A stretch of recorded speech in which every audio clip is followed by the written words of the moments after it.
Richard, this survey was anonymous, so I guess that gives us a much more accurate picture.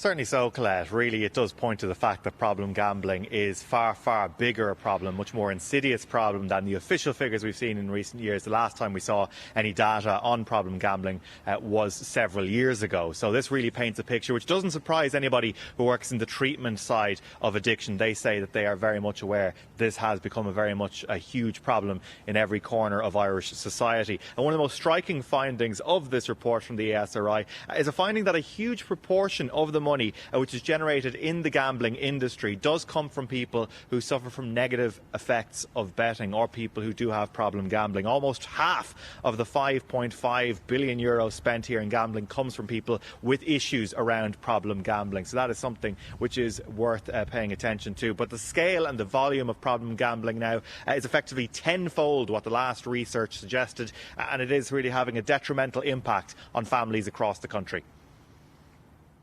Our estimate is 130,000 people suffering from problem gambling, and among that 130,000 people, the average monthly spend is just over €1,000 per month. And if you think about that now in terms of the cost of living crisis and what that means for people's family finances, I think it gives you a sense of the kind of harms that we're measuring here. Well, also in the data, online gambling accounting for about 60% of the total gambling spend of people with problem gambling. So it isn't exclusively an online gambling issue at this point in time. People who do have problem gambling tend to bet across various different formats of it. Of course, there is legislation on gambling regulation which is making its way through the Oireachtas, although people who have been waiting for this for a long, long time will say that there has been many, many hold-ups along the way. We do anticipate, or it has been indicated to us, that the bill will be enacted before the end of this year. Our news correspondent Richard Chambers, thank you for all of that.